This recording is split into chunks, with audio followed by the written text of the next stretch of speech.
Hello students. आज हम अपने नेक्स्ट टॉपिक मोल अंश या जिसको मोल प्रभाज या इंग्लिश में मोल फ्रैक्शन कहते हैं इसका अध्ययन करेंगे, जो कि परीक्षा की दृष्टि से भी बहुत इंपॉर्टेंट है और उससे बहुत बार आपका न्यूमेरिकल पूछा गया है। तो मोल अंश को जानने से पहले सबसे पहले हमें ये पता लगाना है कि मोल क्या होते हैं। मोल आपने नाइन्थ में भी पढ़े हैं, इससे पहले कक्षा में नाइन्थ में और 11th में। तो मोल जो होता है वो पदार्थ की इकाई होती है और मोल का सूत्र भी आप लोग को सबको पता होगा, फिर भी इसको एक बार रिकॉल कर लेते हैं। तो मोल बराबर हमारे पास क्या सूत्र होता है। मोल अगर हमने किसी पदार्थ के मोल निकालने तो कैसे निकालते हैं, तो दिया गया द्रव्यमान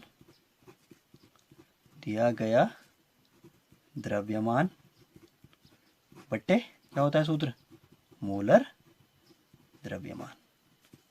ठीक हो गया, मोलर द्रव्यमान ये इसका सूत्र है। अगर इसको प्रतीक के रूप में व्यक्त करें तो n बराबर होता है, दिया गया द्रव्यमान को स्मॉल m से दिखाते हैं और मोलर द्रव्यमान को कैपिटल M से दिखाते हैं। तो ये इसका प्रतीक वाला सूत्र हो गया। ठीक हो गया। अब या आप डब्ल्यू अपॉन एम भी कर सकते हैं। अगर दिया गया द्रव्यमान स्मॉल डब्ल्यू से दिखा दिया और इसको कैपिटल एम से दिखा दे तो ये भी कर सकते हैं। इसको डब्ल्यू अपॉन एम भी कैपिटल एम भी लिख सकते हैं। दूसरा, अगर अब जैसे आपने नाइन्थ में एक सवाल भी आता है आपका नाइन्थ में कि 18 ग्राम, जैसे लिखा है कि 18 ग्राम, उसका अगर हम उदाहरण लें, एक उदाहरण 18 ग्राम जल का सूत्र आप सबको पता है, H2O होता है, में कितने मोल है, में कितने मोल हैं, ये आपने मोल है तो ये आपने ज्ञात करना है, कितने मोल ज्ञात। तो आपके पास सूत्र फिर से वही आ गया, मोल बराबर दिया गया द्रव्यमान बट्टे मोलर द्रव्यमान, दिया गया द्रव्यमान बट्टे मोलर द्रव्यमान। तो अब आप मान रख दीजिए, दिया गया द्रव्यमान आपको पता है दे रखा है 18 और मोलर द्रव्यमान कितना होता है, एच का आपका 1 होता है तो 2 हो गए, तो 2 एकम 2 और ओ का आपका मोलर द्रव्यमान कितना होता है 16 होता है।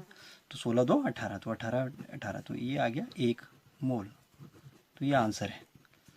तो ये मोल निकालना हमने सीखा। मोल के लिए हमें मोल द्रव्यमान का भी पता होना चाहिए, वो आपको निकालना आता होगा।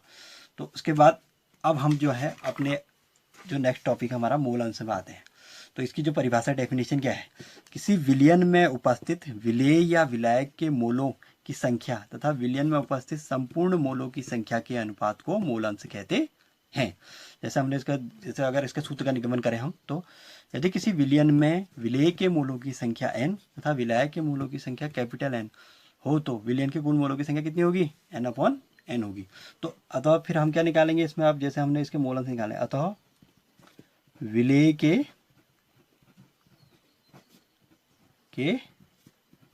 मोल अंश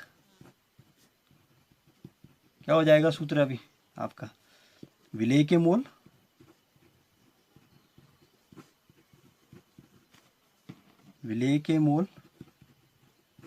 बट्टे विलयन के कुल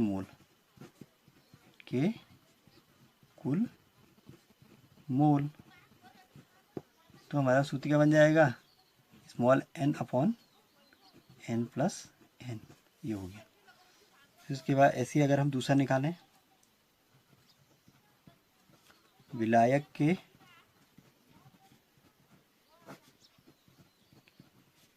मोल अंश बराबर क्या हो जाएगा, विलायक के मोल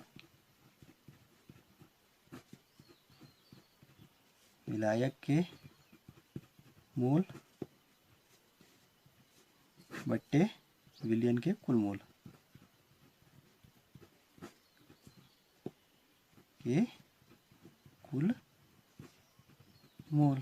तो फिर से सूत्र क्या बन जाएगा, अब कैपिटल एन ऊपर जाएगा, n upon n plus n। ठीक हो गया।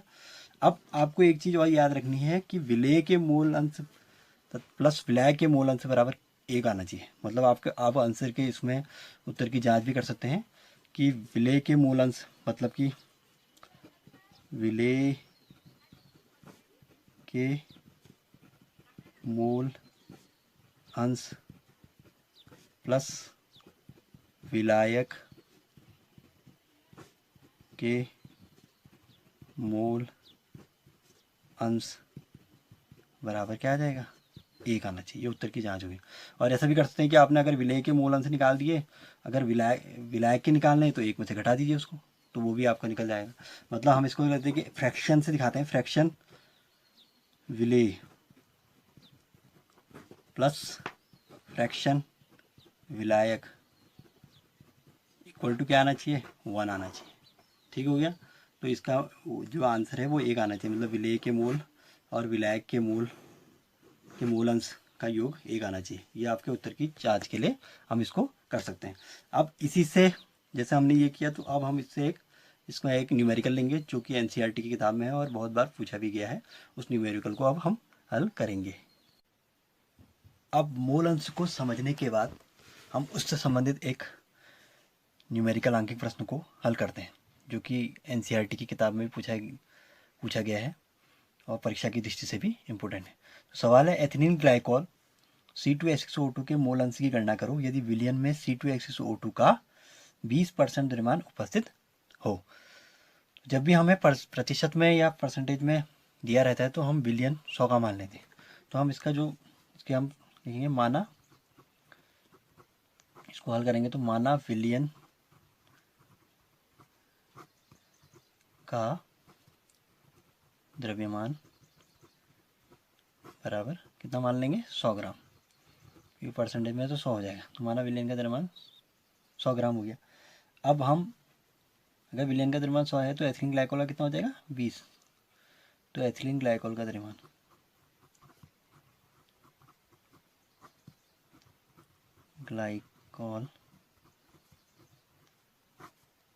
का द्रव्यमान बराबर कितना हो जाएगा, 20 ग्राम। ठीक हो गया। अब एथिलीन ग्लाइकोल में 20 ग्राम है तो बाकी क्या होगा, 80 ग्राम क्या होगा, जल होगा। तो जल का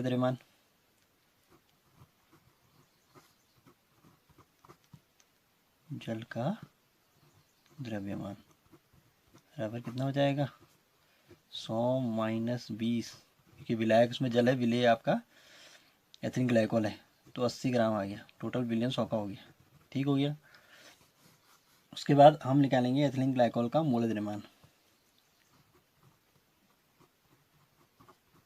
एथिलीन ग्लाइकोल क्या सूत्र है उसका, एथिलीन ग्लाइकोल का सूत्र क्या है, C2H6O2 का मोलर द्रव्यमान। ठीक हो गया। तो मोलर द्रव्यमान आप सबको निकालना आता होगा। तो मोलर द्रव्यमान बराबर हो जाएगा 80 का 12 होता है तो 2 मोल है तो 12 गुणा 2 प्लस हाइड्रोजन के हो गया आपका 1 तो 6 गुणा 1 प्लस ऑक्सीजन का हो गया आपका 16 तो 2 गुणा 16। तो ये हो जाएगा आपका 12 दूनी 24 प्लस 6 कम 6 प्लस 16 दूनी 32, तो 24 है 30, 30 और 32 62 ग्राम। तो ये 62 ग्राम आपका एथिलीन ग्लाइकोल का मूल द्रव्यमान आएगा। अब इसी प्रकार हम जल का निकाल लेंगे। जल का तो बहुत ईजी है, जल H2O का मोलर द्रव्यमान तो सिंपल ही है आपका। हाइड्रोजन का आपका 2 हो गया प्लस आपका हाइड्रोजन 1 होता है तो 2 मोल है 2 हो गए और प्लस 16 तो 16 2 18 ग्राम, सिंपल है। तो ये 18 ग्राम आ गया। ठीक हो गया। अब हमारे ये निकल गए मोल द्रव्यमान। अब हम इसके निकालेंगे मोल। तो सबसे पहले हम एथिलीन ग्लाइकोल के मोल निकालेंगे। एथिलीन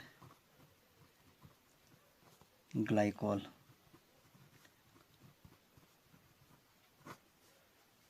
C2H6O2 के मोल। ठीक हो गया। तो मोल बराबर आपको सूत्र पहले बता चुके हैं, दिया गया द्रव्यमान बट्टे मोल द्रव्यमान। तो दिया गया द्रव्यमान कितना है एथिलीन ग्लाइकोल का, 20 बट्टे कितना आ गया मोल द्रव्यमान कितना है, अभी हमने 62। तो ये आ गया आपका 10/31। अब 31 का भागा 10 में डालेंगे तो पॉइंट लगा 100 हो गया, तो 3 बार। उसके बाद आपका 60 पर तो 2 आ गया। तो ये 0.32 मोल आ गया। 2 अंकों तक हम निकाल दिए, आगे भी जाता है परंतु हमने उसको 2 अंकों तक निकाला। उसके बाद हम निकाल लेंगे जल। जल हो गया H2 के मोल, ठीक हो गया। तो जल के मोल क्या हो जाएंगे, दिया गया बट्टे मोल द्रव्यमान। तो दिया गया द्रव्यमान कितना आया, अभी का दिया गया कितना निकाला था हमने 80, तो 80 बट्टे मोल द्रव्यमान हमारा 18 आया था। तो ये हमारा हो गया, इसको हम काटें तो अगर 2 से तो ये हो गया 40/9 हो गया। 9 से इसको काटेंगे तो 9 चौको 36, फिर 4 बचा, 9 चौको 36, तो 4.44 आता रहेगा मोल, ठीक हो गया। तो ये इसके मोल आ गए। अब हम निकाल देंगे विलयन के कुल मोल। विलयन के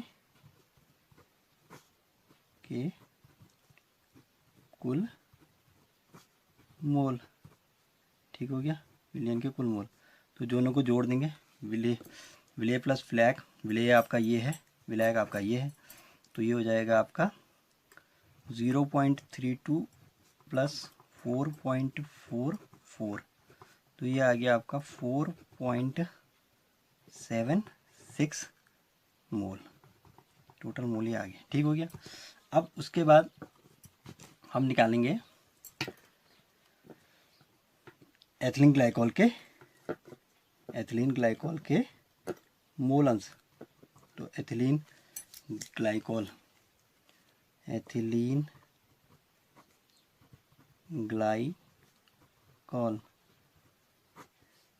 के मोल अंश, ठीक हो गया।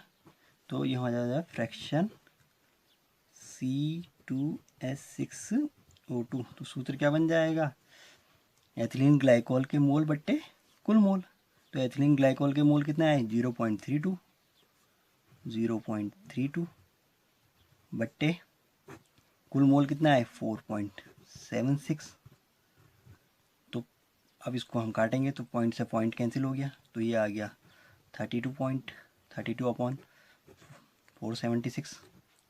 तो इसका 476 भागा इसमें डालेंगे तो 0 आया, पॉइंट लगा, फिर 0 बढ़ा, फिर आपका नहीं आता, फिर आपका 0 बढ़ा, तो ये आ गया आपका 0.67 आता है इसका, ठीक हो गया। अब मोल अंश का कोई मात्रक नहीं हो गया, मोल से मोल कैंसिल हो गया तो 0.6। तो एथिलीन ग्लाइकोल के मोल कितना आ गए 0.067। अगर आप जल के निकालना चाहते हैं तो इसको आप घटा सकते हैं, 1 में से आप घटा देंगे तो जल के आपके निकल जाएंगे। तो एथिलीन ग्लाइकोल के मोल अंश फ्रैक्शन C2H6O2 बराबर हमारे पास क्या आया 0.067। यदि आपने जल के भी निकालने हैं तो जल में से क्या करेंगे, एक में से इसको घटा देंगे, 1 में से माइनस कर देंगे तो जल के मोल अंश निकल जाएंगे।